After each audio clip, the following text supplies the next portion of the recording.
E blackouts de emergência regulares em áreas da Ucrânia foram forçados após uma falha nos esforços para reparar a infraestrutura de energia atingida por ataques de mísseis pela Rússia. Várias usinas tiveram que realizar paralisações de emergência e a demanda por eletricidade aumentou com o inverno gelado na capital e em outros lugares. No suprimento restante, apenas 42% sobrou para os consumidores.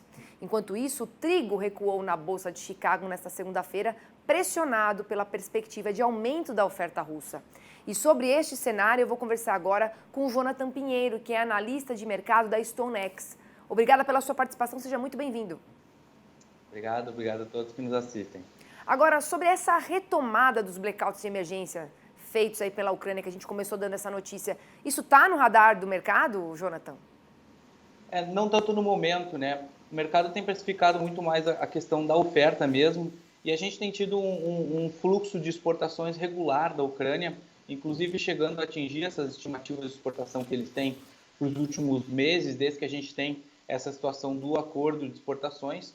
Então, o mercado tem olhado muito mais para a questão dessa oferta, realmente se isso vai impactar ou não os embarques, do que esses momentos específicos de guerra, né? Claro que isso, se levar algum impacto, alguma dificuldade logística na questão dos embarques, e isso se concretizar num escoamento menor da oferta lá da Ucrânia, aí sim o mercado deve começar a reagir a isso. Agora, a oferta de trigo na Rússia, ela segue pressionando o mercado, ainda que os embarques caminhem de lado, né, nesse momento. Como é que ficam os preços do trigo no mercado interno e no mercado externo? Agora, com essa renovação do acordo, a gente tem uma safra muito grande na Rússia, se fala entre 90 até 100 milhões de toneladas realmente, e o USDA tem estimado 42 milhões de toneladas de exportação.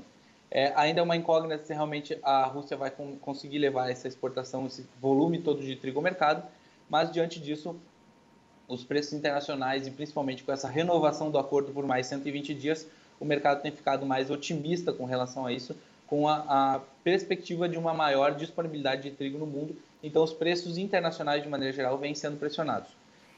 Aqui no Brasil, a gente tem algumas coisas atípicas, né? Então, a gente tem uma safra muito grande no Brasil, a gente está falando em quase 10,5 milhões de toneladas, o Rio Grande do Sul tem se falado até em 6 milhões de toneladas, e isso por si só pressiona os mercados aqui, os preços aqui no mercado interno. O Rio Grande do Sul tem olhado muito para a exportação e tem trabalhado justamente com uma competitividade em relação ao mercado internacional. Tem preços um pouco mais baixos e uma oferta maior.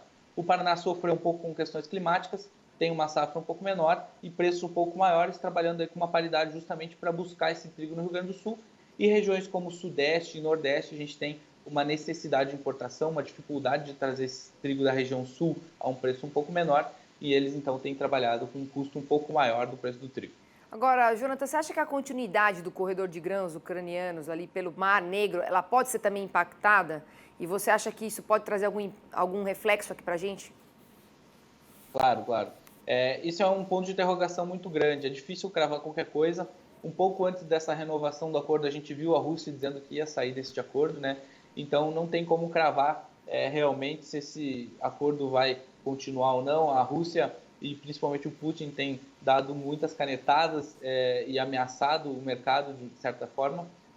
Mas, de maneira geral, o que a gente vê hoje é que a Rússia necessita muito mais desse acordo, até mesmo do que a Ucrânia. A Ucrânia teria aí até o encerramento do ano comercial cerca de 3 milhões de toneladas para exportar, para atingir a sua meta.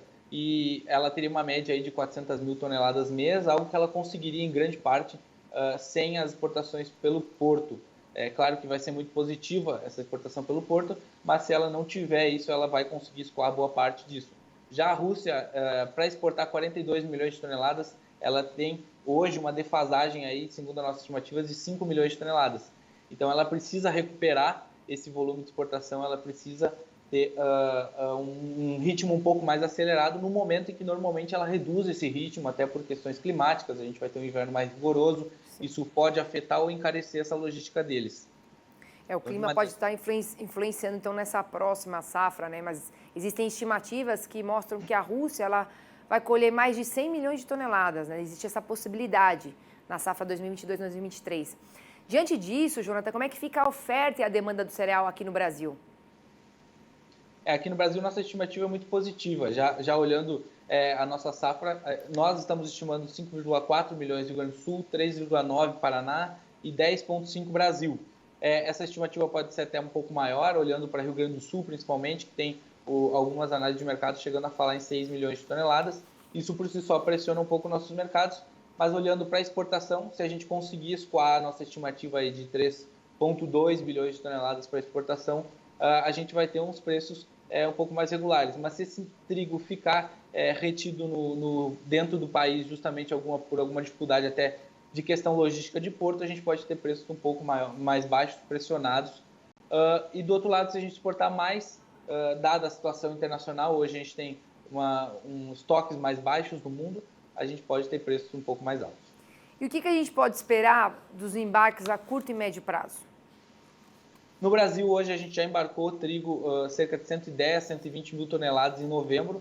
Para dezembro, a gente tem aí um pouco mais de 240, 250 mil toneladas de line-up para serem embarcadas. É um ritmo um pouco lento ainda. A gente precisa ter um ritmo um pouco mais acelerado se a gente quiser realmente chegar à nossa estimativa de 3 milhões de toneladas de exportação para dar um fôlego aí para o mercado daqui para frente. Tá certo, Jonathan. Obrigada aqui pela sua participação no Mercado e Companhia. Uma boa tarde para você. Obrigado a todos. Até mais.